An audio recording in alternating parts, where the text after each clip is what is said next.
Hello students, कैसे हैं आप सब लोग। उम्मीद करती हूँ सब अच्छे होंगे और स्वस्थ होंगे। मैं Meena Rana ICT virtual class में आपका स्वागत करती हूँ। स्टूडेंट्स, हम पढ़ रहे हैं क्लास 9 की हिंदी क्षितिज पाठ्य पुस्तिका के काव्य खंड से। प्रीवियस लेक्चर में यहाँ पर हमने एक कविता स्टार्ट की जिसका शीर्षक है मेघ आए, और इस कविता के जो लेखक हैं वो सर्वेश्वर दयाल सक्सेना जी हैं। प्रीवियस लेक्चर में हमने कुछ पंक्तियों की लाइन पढ़ी और उसका भावार्थ जाना। आइए इसको रिवाइज करते हैं और आगे इसके जो आगे की पंक्तियां हैं उसके भावार्थ को जानेंगे और इसके कुछ प्रश्न उत्तर भी हम आज की क्लास में करेंगे। तो देखिए, ये जो मेघ आए जो कविता है, सर्वेश्वर दयाल सक्सेना जी ने मेघों का यहाँ पर मानवीकरण किया है और इसके द्वारा प्रकृति के विविध रूपों का यहाँ पर क्या है, सुंदर जो है चित्रण किया है। प्रस्तुत कविता मेघ आए एक प्रकृति की जो मनोरमता यानी कि प्रकृति की जो खूबसूरती है उसका यहाँ पर प्रस्तुत करती है। इस कविता में वर्षा के महत्व को दर्शाया गया है कि बारिश से पहले जो आपके मेघ आते हैं यानी कि बादल आते हैं, उन्हीं का यहाँ पर वर्णन किया गया है। ठीक है, तो चलिए इस कविता को हम पढ़ते हैं। इसका सारांश हम प्रीवियस लेक्चर में पढ़ चुके हैं, तो इनका जीवन परिचय भी हमने पढ़ लिया था। मेघ आए कविता यहाँ पर हमने कुछ पंक्तियां पढ़ ली हैं और आगे आज की क्लास में हम इसको कंप्लीट करेंगे और साथ ही साथ कुछ क्वेश्चन आंसर भी यहाँ पर करेंगे। तो जैसे कि प्रथम चार पंक्तियों में क्या लिखा है, मेघ आए बड़े बन ठन के संवर के, आगे आगे नाचती गाती बयार चली, दरवाजे खिड़कियां खुलने लगी गली गली, पाहुन ज्यों आए हों गांव में शहर के। तो यहाँ कवि ने क्या कहा है कि आकाश में बादल घिर आए हैं। मेघ यानी कि बादल, बादल क्या हुए हैं, आकाश में घिर आए हैं। और बादलों को देखते हुए ऐसा प्रतीत होता है जैसे कोई मेहमान बन संवर कर। जब मेहमान किसी के, आप भी किसी के घर जाओगे तो आप पहले बंद संवर करके ही किसी के घर में जाओगे, ठीक है ना। तो बन ठन के जैसे कोई मेहमान आता है, सज धज के आता है, ऐसा प्रतीत हो रहा है जब बादल आकाश में आए हैं। तो ऐसे काले काले बादल ऐसे लग रहे हैं जैसे कोई मेहमान जो है बन ठन करके जो है शहर से गांव में आया है। ठीक है, और शहर से आने वाले मेहमान को देखकर, जब आपके गांव में कोई मेहमान आता है तो आप उसको देखकर लोग जो है बड़ी प्रसन्न हो जाते हैं और सभी जो है उसको देखने के लिए दौड़ चले आते हैं। तो बादल भी ऐसे ही यहाँ पर कवि को प्रतीत होता है, जैसे कि यहाँ पर बादलों की तुलना किससे की गई है, दामाद से की गई है। दामाद जानते हैं आप, घर की बेटी का जो जमाई होता है उसको दामाद कहते हैं। और दामाद जो है हर बार जो है अपने ससुराल नहीं जाता है, कभी कभार ही जाता है। और जब वो जाता है तो उसकी जो है बड़ी खातिरदारी होती है, उसकी बड़ी मेहमान नवाजी होती है। तो ऐसे ही बादल भी पूरे एक साल के बाद आए हैं, इसलिए बादलों का भी यहाँ बड़ा जो है लोग जो है बड़े प्रसन्न होकर के, बड़े खुश होकर के बादलों का यहाँ पर स्वागत कर रहे हैं। बादलों की जो है यहाँ पर मेहमान नवाजी हो रही है। तो बादलों को देखकर लोग जो है यहाँ पर प्रसन्न हो जाते हैं, क्योंकि बादल जो है क्या है, बादलों से पहले, अब देखो बादल आने से पहले क्या होता है, उसके आने से पहले उसके आने की सूचना देने वाली जो पूर्वाई हवाएं चलती हैं वो आती है। और वो जो है कैसे आ रही हैं, आगे आगे नाचती गाती बयार चली। बादलों के आने से पहले हवा चलती है, ठीक है ना, और वो भी उल्टी सुल्टी। तो वो उल्टी सुल्टी जो हवा चलती है, कभी इधर कभी उधर, तूफान का जो रूप ले लेती है ना, तो उसे देख करके यहाँ पर कवि क्या कहते हैं कि ऐसा लगता है कि जैसे कि बादलों के आने से पहले हवाएं जो है उसके आने का संदेशा भेज रही है। और उन हवाओं को देखने के लिए जो गलियों के खिड़कियां और दरवाजे हैं वो खुलने लग जाते हैं, क्योंकि हवा से जो है सभी की खिड़कियां खुल जाती हैं, दरवाजे खुल जाते हैं। तो यहाँ पर कवि ने क्या कहा है कि वो बयार ऐसी लग रही है, वो हवाएं ऐसी लग रही हैं जैसे कि वो बादलों के आने का संदेशा दे रही हो। और उनको देख करके सभी खिड़कियां और दरवाजे जो है लोग खोल खोल करके देख रहे हैं। साथ ही साथ यहाँ पर लोग मेघ रूपी दामाद को देखना चाहते हैं। और मेघ के आने से हवा जो है अत्यंत प्रसन्न हो गई है और प्रकृति में यहाँ पर उत्साह का वातावरण है। अब जैसा कि हमने पहले ही इसके सारांश में क्या पढ़ा है, कवि ने यहाँ पर बादलों का, प्रकृति का मानवीकरण किया है। कैसे मानवीकरण किया है, क्या कह रहे हैं, जैसे हम जो है क्या करते हैं, किसी मेहमान का स्वागत कर रहे हैं, करते हैं, जैसे मेहमान हमारे घर में आते हैं ऐसे ही बादल भी आते हैं। कैसे मेहमान सज धज के आते हैं और बादल भी बहुत सारी अपने साथ क्या लेके आते हैं, बारिश लेके आते हैं, ठीक है ना। तो वो भी जो है बड़े सज धज करके आते हैं। बादलों के आने से पहले जो है आगे आगे नाचती गाती बयार चली, दरवाजे खिड़कियां खुलने लगी गली गली, पाहुन ज्यों आए हों गांव में शहर के। तो ऐसा प्रतीत होता है कि बादलों के आने से पहले उसके आगे आगे जो है नाचती गाती बयार, यानी कि एक प्रकार से जो हवा है, जो हवा चलती है वो चल रही हो, और उसके चलने से दरवाजे और खिड़कियां खुलने लगी हैं गली गली की। किसको देखने के लिए? जो बारिश रूपी जो मेहमान है, मेघ रूपी जो मेहमान है, बारिश तो बाद में आएगी, अभी हम बादल की बात कर रहे हैं। तो बादल रूपी जो मेहमान है उसको देखने के लिए गली की सभी खिड़कियां और दरवाजे खुल गए हों, ठीक है। तो इसका आपने लिखा होगा, प्रीवियस लेक्चर में भी लिखा था। इसके बाद देखिए,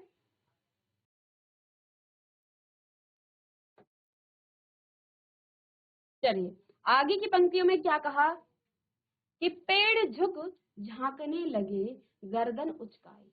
जब बादल आते हैं ना, और पहले आगे आगे बयार चलती है, हवाएं चलती हैं, इसके बाद गली की जितनी भी खिड़कियां और दरवाजे हैं वो खुल रहे हैं बादलों को देखने के लिए। लोग जैसे कि बादलों को देखने के लिए उनको खोल रहे हो। अब जैसे ही बादल आते हैं, पेड़ झुक झुक झुक झांकने लगे, गर्दन उचकाई, आंधी चली, धूल भागी, घाघरा उठाई, और बाकी चितवन उठा नदी, ठिठकी घूंघट सरके, मेघ आए बड़े बन ठनके और समर की।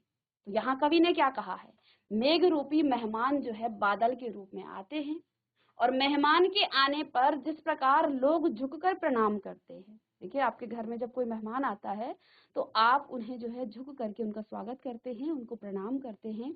ऐसे ही पेड़ झुक झांकने लगे, गर्दन उचकाए।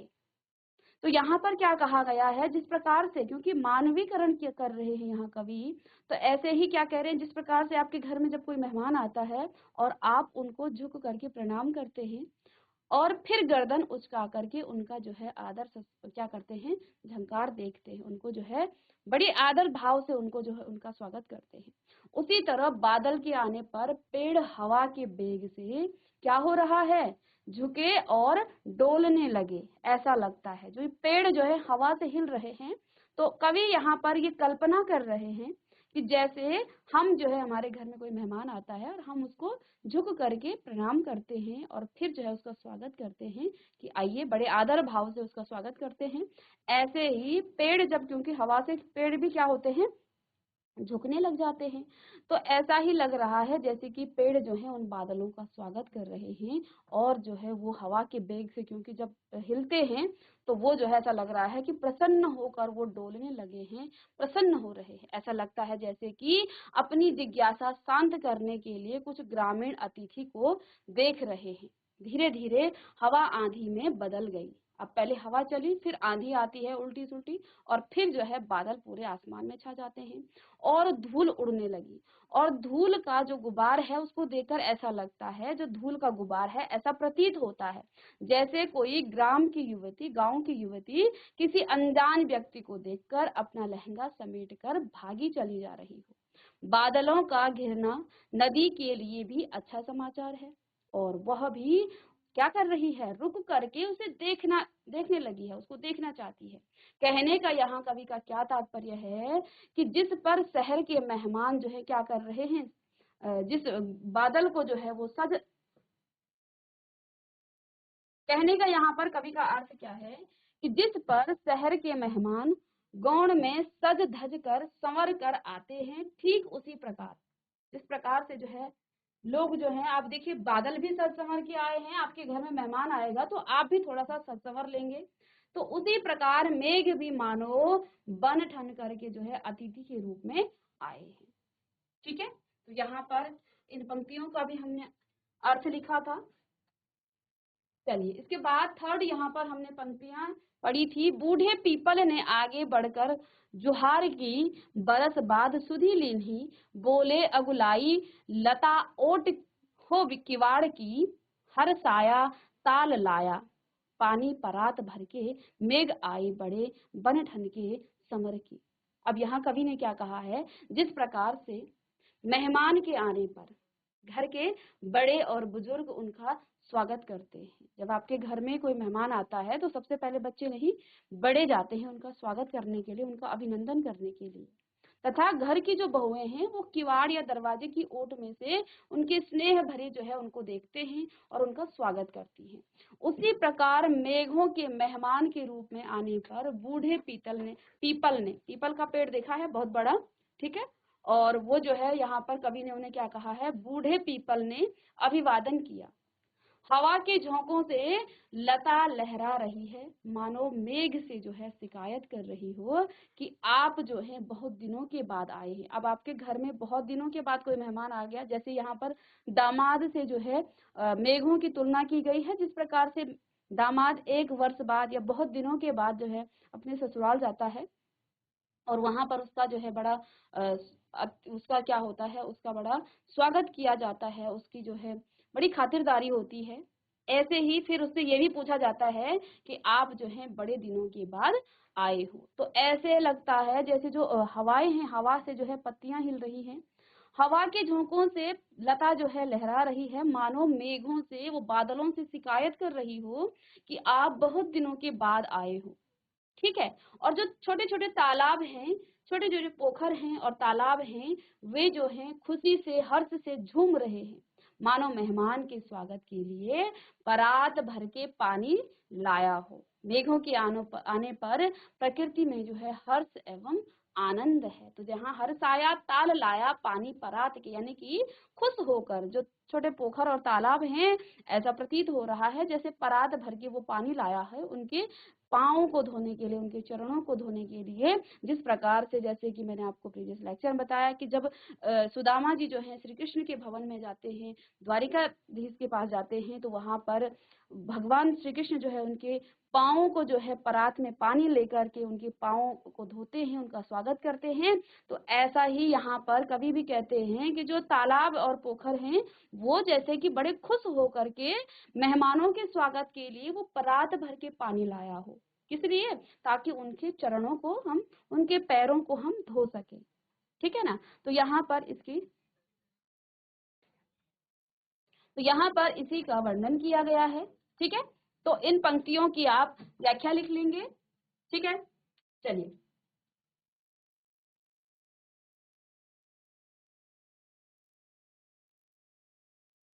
तो प्रस्तुत अब इसका जो प्रसंग जब आप लिखेंगे इस कविता की 4 लाइनों की, तो इसको आप, जैसे कि हमने आपको प्रीवियस कविता में भी बताई थी कि प्रस्तुत काव्यखंड हमारी क्षितिज पाठ्य पुस्तिका के काव्यखंड के मेघ आए से ली गई है।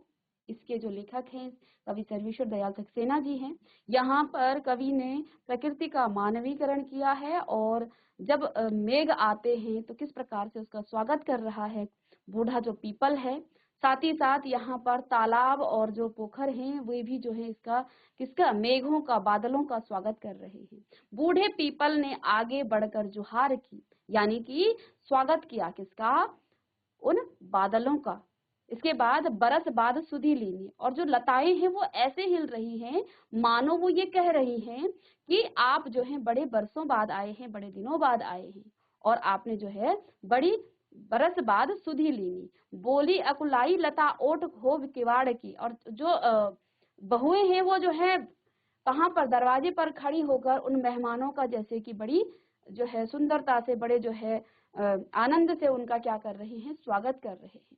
हरसाया ताल लाया पानी परात भर की। और यहाँ पर कवि ने क्या कहा है कि जो तालाब हैं वो जो है, ऐसा प्रतीत हो रहा है कि मेहमानों के स्वागत में वो परात भर के पानी लाया हो, ठीक है। तो इन पंक्तियों में यहाँ पर कवि ने, और इसके बाद आप यहाँ से इसकी व्याख्या भी लिख लेंगे। चलिए,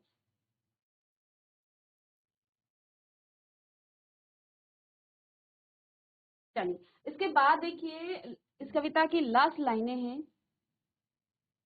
चलिए, इसको आप जल्दी से लिख लीजिएगा। तो यहाँ पर कवि ने क्या कहा है, अब इस पंक्तियों को आप पढ़ेंगे। क्षितिज अटारी गदराई दामिनी दमिनी, क्षमा करो गांठ खुल गई अब भरम की, बांध टूटा झर मिलन अश्रु डर के, और मेघ आई बड़े बन ठन के संवर के। तो यहाँ पर कवि क्या कह रहे हैं, क्षितिज अटारी गर गदराई दामिनी दमनी दमकी, क्षमा करो गांठ खुल गई, अब भरम की बांध टूटा झरझर, मिलन अश्रु डर के। और आगे कहते हैं मेघ आए बड़े बन ठन के संवर के। चलिए इन पंक्तियों को लिखेंगे और इसके बाद इसके जो प्रसंग है प्रसंग को आप लिखेंगे कि प्रस्तुत काव्यखंड हमारी क्षितिज पाठ्यपुस्तिका की मेघ आए कविता से ली गई है। इसके जो कवि हैं वो कवि सर्वेश्वर दयाल सक्सेना जी हैं। तो यहाँ पर कवि ने क्या कहा है कि आकाश में बादल छा गए हैं, ठीक है, और क्षितिज पर गहरे बादलों पर बिजली चमकी और फिर जो है वर्षा प्रारंभ हो गई है, ठीक है, क्योंकि पहले बादल आते हैं, बादलों से पहले भी हवाएं चलती है और हवा के चलने के बाद जो है थोड़ी देर बाद कभी कभी तूफान भी चलने लग जाता है। तो इसी का यहाँ पर कवि ने वर्णन किया है, इसी को यहाँ पर बताया है। फिर जो है झरझर वर्षा होने लगी, फिर जो है झमाझम वर्षा होने लग जाती है। इस भाव को जो है क्या कहते हैं कवि कि इस भाव को कवि ने मेहमान और उसकी पत्नी के मिलन के रूप में यहाँ पर चित्रित किया है। कि जैसे कि मेहमान के साथ कोई आपके घर में मेहमान आ गया हो और उस मेहमान के साथ उनकी पत्नी भी आपके घर में आई हो। पति पत्नी जब मिले तो दोनों के मन की जो गांठ है वो खुल गई, सारे भेद जो है दुविधा दूर हो गई, अब जो है वियोग का बांध टूट गया। इसी प्रकार मेहमान के आने के बाद यहाँ पर क्या कहा है कवि ने, खुशी और मिलन के आंसू के रूप में वर्षा का यहाँ पर वर्णन किया गया है। चलिए इसकी व्याख्या लिखेंगे और फिर हम इसके प्रश्न उत्तर करेंगे।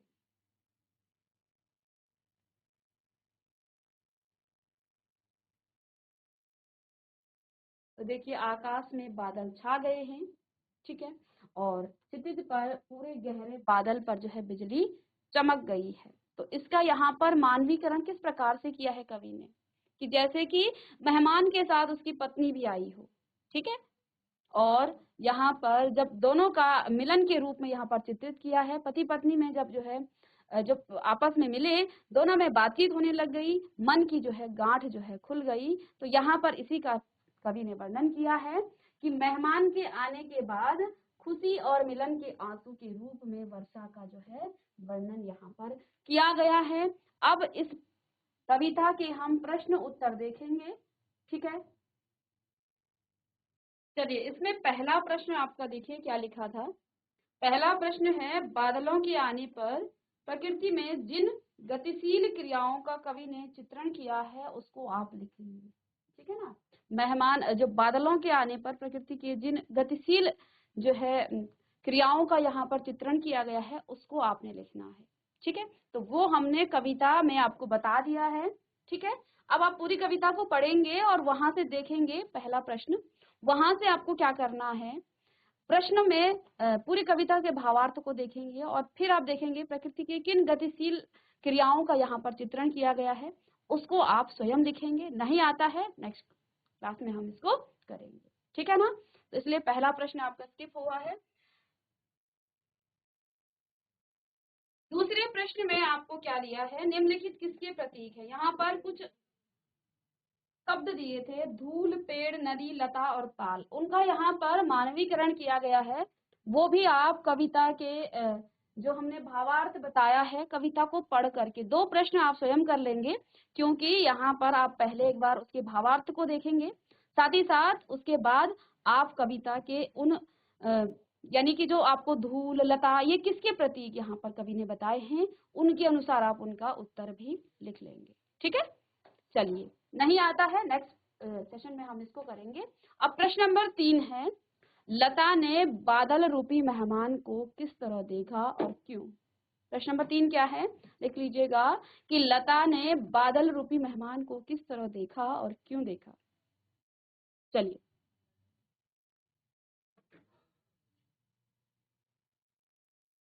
तो देखिए इसका उत्तर क्या हो जाएगा, लता ने बादल रूपी मेहमान को किवाड़ की ओट में से देखा क्योंकि एक तो वह बादल को देखने के लिए व्याकुल हो रही थी और दूसरी ओर वह बादलों के देरी से आने के कारण जो है रूठी हुई भी थी, ठीक है। चलिए लता ने बादल रूपी मेहमान को किवाड़ की ओट में से देखा, क्योंकि, क्यों देखा, कहाँ से देखा, किस तरह से देखा, किवाड़ की ओट में से।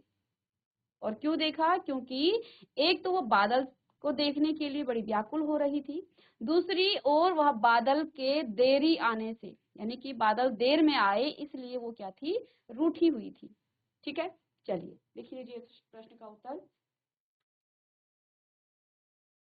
इसके बाद देखिए प्रश्न नंबर आपका 4 है, भाव स्पष्ट करना है। कुछ पंक्तियां यहाँ पर दी गई हैं, आपने इन पंक्तियों का भाव स्पष्ट करना है। अब किसका भाव स्पष्ट करना है, क्षमा करो गांठ खुल गई अब भरम की, क्षमा करो गांठ खुल गई अब भरम की। तो यहाँ पर नायिका को यह भ्रम था कि उसके प्रिय अर्थात मेघ नहीं आएंगे।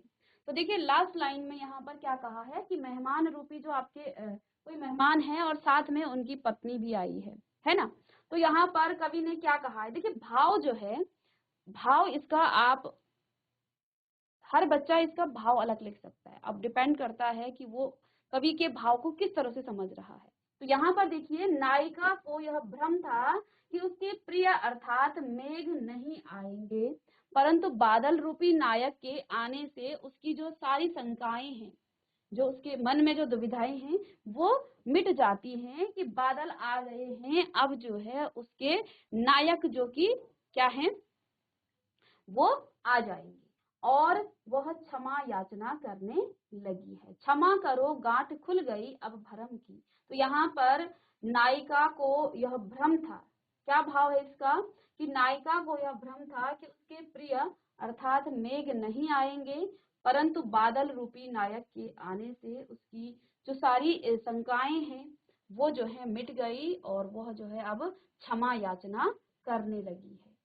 ठीक है, नेक्स्ट है इसी प्रश्न का सेकंड पार्ट, बाकी चितवन उठा नदी ठिठकी घूंघट सरके। दूसरा प्रश्न है यहाँ पर प्रश्न नंबर 4 का, बाकी चितवन उठा नदी ठिठकी घूंघट सरके। तो भाव क्या है यहाँ पर, मेघ के आने का प्रभाव सभी पर पड़ा है।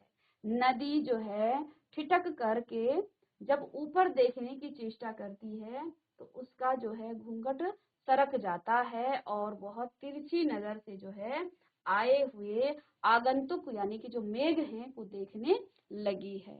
तो बाकी चितवन उठा नदी ठिठकी घूंघट सरके। तो यहाँ पर भाव क्या है कि मेघ के आने का प्रभाव सभी पर पड़ा है। किन किन पर पड़ा है, नदी पर भी इसका प्रभाव पड़ा है। नदी भी जो है ठिठक करके जब ऊपर देखने की चेष्टा करती है तो उसका घूंघट जो है सरक जाता है। तो और बहुत तिरछी नजर से आए हुए आगंतुक यानी कि जो मेहमान हैं, जो मेघ रूपी मेहमान हैं उसको देखने लगी है। तो यहाँ पर इस पंक्ति का भाव भी आप लिख लीजिएगा। चलिए चलिए नेक्स्ट है प्रश्न नंबर 5,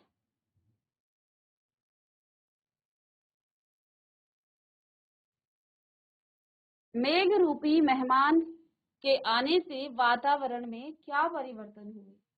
जब मेघ रूपी मेहमान आया तो पूरे वातावरण में किस प्रकार का परिवर्तन हुआ। तो मेघ रूपी मेहमान के आने से हवा के तेज बहाव के कारण आंधी चलने लगी, जिससे पेड़ कभी झुक जाते तो कभी उठ जाते। तो आपने देखा होगा जब तेज हवाएं चलती हैं तो पेड़ जो है झुक जाते हैं और फिर जैसे ही हवा जो है कम हो जाती है तो पेड़ फिर जो है उठ जाते हैं। दरवाजे और खिड़कियां भी खुल जाती हैं, ठीक है, और नदी बाकी होकर बहने लग जाती है और पीपल का जो वृक्ष है वो भी झुकने लगता है। ये जिसका यहाँ पर कवि ने बड़ा सुंदर जो है मानवीकरण किया है कि ऐसा प्रतीत होता है जैसे कि कोई मेहमान आया हो और बूढ़ा पीपल, बूढ़ा यानी कि जो हमारे घर के बड़े होते हैं, बुजुर्ग होते हैं, वो जो है मेहमानों का स्वागत करने जाते हैं। तो यहाँ पर कवि ने बड़ा सुंदर चित्रण किया है बूढ़े पीपल का, कि पीपल का वृक्ष जैसे कि मेहमान रूपी जो मेघ हैं उसका स्वागत कर रहे हैं। ठीक है, तो पीपल का वृक्ष भी झुकने लग गया है और तालाब के पानी में उथल पुथल होने लगती है और अंत में आसमान से फिर जो है वर्षा होने लग जाती है। तो ये जो है परिवर्तन पूरे वातावरण में आया है। आप इन प्रश्नों के उत्तर अपने भावों में लिख सकते हैं, कविता के अर्थ को जान करके। ठीक है, जरूरी नहीं है कि आप यही कॉपी करें, बस आपको एक आइडिया के लिए जो प्रश्नों के उत्तर दिए गए हैं, बाकी आप प्रश्न स्वयं करेंगे, क्योंकि भावार्थ जानेंगे, प्रश्नों के उत्तर आपको स्वयं ही करने हैं। ठीक है ना? तो यहाँ पर आपको एक मोटा मोटा आइडिया मिल जाएगा किस तरह से आपको प्रश्नों के उत्तर लिखने हैं। बाकी अपने भाव में, अपने शब्दों में लिखिए, जिस तरह से आप कविता को समझे हैं, समझेंगे, उसी भाव में आप इस कविता इन प्रश्नों के उत्तर भी लिखेंगे। आगे प्रश्न नंबर 6 है, मेघों के लिए बन ठन के संवर के आने की बात क्यों कही गई है? ठीक है, अब आपने प्रश्न पढ़ा, उत्तर की तरफ ना जा करके आप एक बार पूरी कविता का क्या कीजिए, को रीड कीजिए, उसके अर्थ को समझिए और फिर आप इस प्रश्न का उत्तर स्वयं लिखने की कोशिश कीजिएगा, तब आपको दोबारा पढ़ना भी नहीं पड़ेगा। ठीक है ना? तो कविता को आप एक बार पढ़ेंगे, फिर प्रश्नों के उत्तर स्वयं करेंगे, तो फिर आप उस कविता के किसी भी प्रश्न उत्तर को आपको याद नहीं करना है, क्योंकि हमें कविता से ही जो है इसके प्रश्नों के उत्तर देने हैं। तो कवि ने मेघों में जो है यहाँ पर सजीवता लाने के लिए बन ठन की जो है बात की गई है, कि जैसे उसका मानवीकरण किया गया है। अब बन ठन के तो हम लोग ही आते हैं, मानव ही बन ठन के आता है, तो क्योंकि यहाँ सभी का मानवीय चित्रण किया गया है, तो सजीवता लाने के लिए मेघ में जैसे कि वो जो है जैसे हमारी तरह जो है बड़े बन ठन के आए हों। जब हम किसी के घर जाते हैं और बहुत दिनों के बाद जाते हैं, तो बड़े बन ठन के जाते हैं, बड़े सज संवर कर हम जाते हैं। ठीक उसी प्रकार यहाँ कवि ने भी जो है मेघ को भी जो है क्या किया है, क्योंकि वो बहुत दिनों के बाद आए हैं, 1 साल के बाद आते हैं। ठीक है ना? तो उन्हें भी जो है यहाँ क्या कहा है कि बनने और संवरने में ऐसा प्रतीत हो रहा है। क्यों देर हुई मेघों को? शायद वो बनने और अब खुद के सजने संवरने में टाइम लग गया है, इसलिए यहाँ पर कवि ने क्या कहा है कि मेघ जो है बड़े बन ठन के और सज संवर के आए हैं, इसमें उनका टाइम लग गया है, जिससे बहुत देर हो गई है। ठीक है ना? तो इसको आप लिख लीजिएगा जल्दी से।